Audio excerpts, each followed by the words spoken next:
오늘의 말씀, 요한복음 2장 7-9절. 예수께서 그들에게 이르시되 항아리에 물을 채우라 하신즉 아기까지 채우니 이제는 떠서 연회장에게 갖다 주라 하심에 갖다 주었더니 연회장은 그 물로 된 포도주를 맛보고 알지 못하되. 가나의 혼인잔치에서 예수님은 단 한마디 명령만 하셨습니다. 항아리에 물을 채워라. 그저 평범한 물이었습니다. 그것은 사람의 눈으로 볼 때 아무 의미 없는 그저 순종의 시험처럼 보이는 일이었습니다. 그러나 그 단순한 순종이 기적의 문을 여는 열쇠가 되었습니다. 물이 포도주로 변한 것은 그 물의 성질이 바뀌어서가 아니라 그들의 순종이 하나님의 손에 닿았기 때문입니다. 우리의 삶에서도 하나님은 종종 큰 믿음보다 작은 순종을 요구하십니다. 지금 너의 자리에 충실하라. 그 사람을 용서해라. 기도로 시작해라. 순종은 결과를 모른 채 내딛는 믿음의 걸음입니다. 하지만 순종 속에서 하나님은 언제나 놀라운 일을 행하십니다. 오늘 당신의 하루 속에도 보이지 않는 항아리에 물을 채우는 일이 있을 것입니다. 그때 주저하지 말고 순종하세요. 그 작은 걸음이 포도주로 변하는 기적의 순간을 만들 것입니다. 하나님은 순종의 손에 기적을 담으십니다. 함께 기도드립니다. 사랑의 하나님, 오늘도 주님 앞에 조용히 나아와 제 마음을 올려드립니다. 주님, 요한복음에 가나 혼인잔치 이야기를 통해 다시금 순종이라는 단어의 깊은 의미를 묵상하게 됩니다. 예수님께서는 단 한마디 말씀하셨습니다. 항아리에 물을 채워라. 그 말씀이 너무 단순해서 그저 아무 의미 없는 일처럼 보였을 수도 있습니다.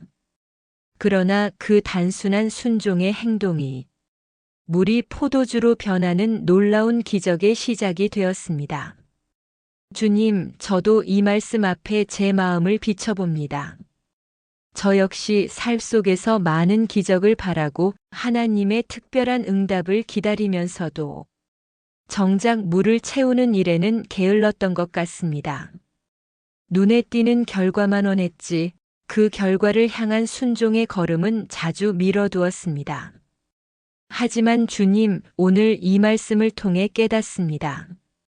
기적은 큰 일에서 시작되는 것이 아니라 아무도 알아주지 않는 조용한 순종 속에서 시작된다는 것을요.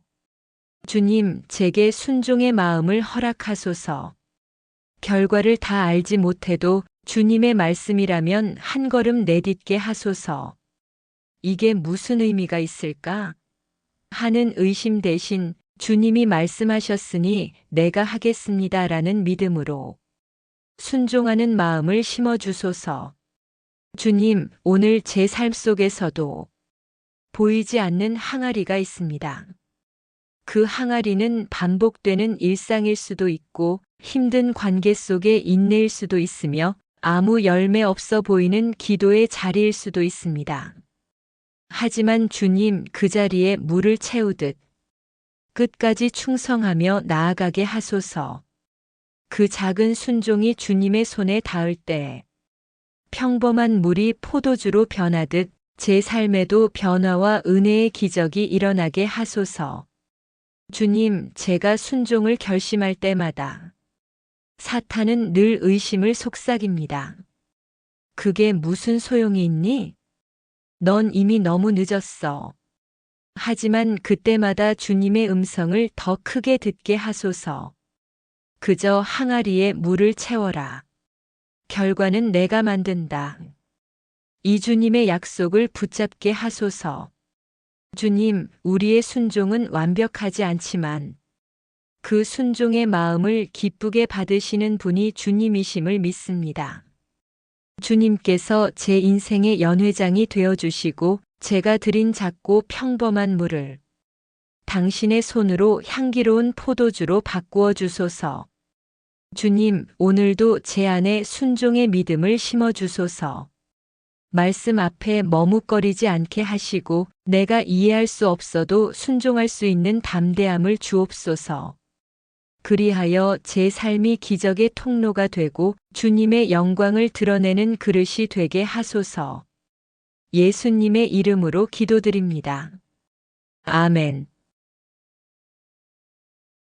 바쁜 하루 속에서도 함께 말씀을 묵상하며 은혜를 나누고 싶다면 구독과 좋아요로 함께 걸어가요.